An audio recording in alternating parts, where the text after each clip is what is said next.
எல்லாருக்கும் வணக்கங்க. Cook to easy சேனலுக்கு உங்களை அன்புடன் வரவேற்கிறேன்.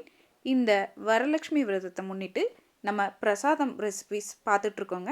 அதில் இன்றைக்கி நம்ம பார்க்க போகிறது தேங்காய் சாதம். இந்த தேங்காய் சாதம் எப்படி செய்கிறதுன்னு பார்க்கலாம் வாங்க. அடுப்புலங்க ஒரு கடாய் வைங்க. கடாய் வச்சு கடாய் நல்லா சூடானதுக்கப்புறமா 2 டீஸ்பூன் அளவுக்கு எண்ணெய் விட்டுக்குங்க. இப்போ நம்ம விட்டுருக்க எண்ணெய் சூடானதுக்கப்புறமா தாளிப்பு பொருட்கள் எல்லாம் போடணும். தேங்காய் சாதம் செய்கிறதுனால 2 அன்னாச்சி பூ சேர்த்துக்குங்க. அது கூடவே கொஞ்சமாக கல்பாசி, ஒரு மராட்டி முக்கு, இது கூடவே கொஞ்சமாக கடுகு, இதெல்லாம் போட்டு ஒரு முறை ஃப்ரை பண்ணிக்கிங்க. நம்ம போட்டிருக்கக்கூடிய இந்த மசாலா பொருட்கள் எல்லாம் நல்லா ஃப்ரை ஆகணுங்க. இது ஃப்ரை ஆனதுக்கப்புறமா இதில் நம்ம காரத்துக்கு தகுந்த மாதிரி நம்ம பச்சை மிளகாயும் வரமிளகாயும் சேர்த்து போட போகிறோம்.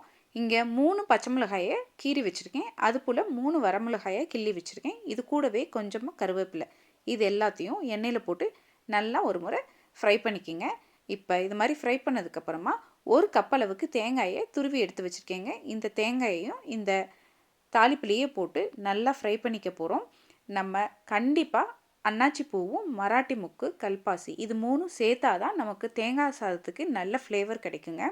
தேங்காயை போட்டு ஒரு 10 செகண்டுக்கு நல்லா ஃப்ரை பண்ணுங்கள். இது மாதிரி ஃப்ரை பண்ணும்பொழுதே இந்த தேங்காய்க்கு தேவையான அளவு உப்பும் நீங்கள் போட்டு நல்லா ஃப்ரை பண்ணிக்கிங்க. இது மாதிரி நல்லா ஃப்ரை பண்ணி தேங்காய் நல்ல மணம் வர்ற மாதிரி நீங்கள் வறுத்து எடுத்துக்கணுங்க. நல்லா தேங்காய் மணம் வர்ற மாதிரி வறுத்ததுக்கப்புறமாங்க இதில் நல்லா நம்ம சமைச்ச சாதத்தை சேர்த்து கிளறிக்க போகிறோம். பாருங்கள், தேங்காய் நல்லா வறுபட்டு மணம் வர ஆரம்பிச்சிருச்சு. இப்போ இந்த ஸ்டேஜில் நம்ம 2 கப் அளவுக்கு சாதத்தை சேர்த்து கிளறி எடுத்துக்க போகிறோங்க. தேங்காய் சாதத்தில் ரொம்பவுமே முக்கியமானது இந்த தேங்காயை நம்ம எந்த பக்குவத்துக்கு வறுக்கிறோங்கிறது தாங்க.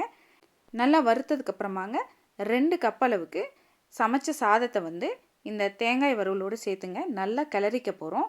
கிளறி எடுத்தோம்னா நமக்கு அருமையான தேங்காய் சாதம் ரெடிங்க. சுவாமிக்கு நெய்வேத்தியமாக வைக்கிறதுக்கு அருமையான தேங்காய் சாதம் பிரசாதம் ரெடிங்க. நீங்களும் வீட்டில் ஒரு முறை இதே அளவுகளோட இந்த தேங்காய் சாதத்தை செஞ்சு பாருங்கள், சுவைத்து பாருங்கள். கண்டிப்பாக உங்களுக்கு சுவை பிடிக்குங்க. இந்த தேங்காய் சாதம் பிரசாதம் ரெசிபி உங்களுக்கு பிடித்திருந்தால் குக் டு ஈஸி சேனலை லைக் பண்ணுங்கள், ஷேர் பண்ணுங்கள், கமெண்ட் பண்ணுங்கள். மறக்காமல் குக் டு ஈஸி சேனலை சப்ஸ்கிரைப் பண்ணிக்கோங்க. வணக்கங்க.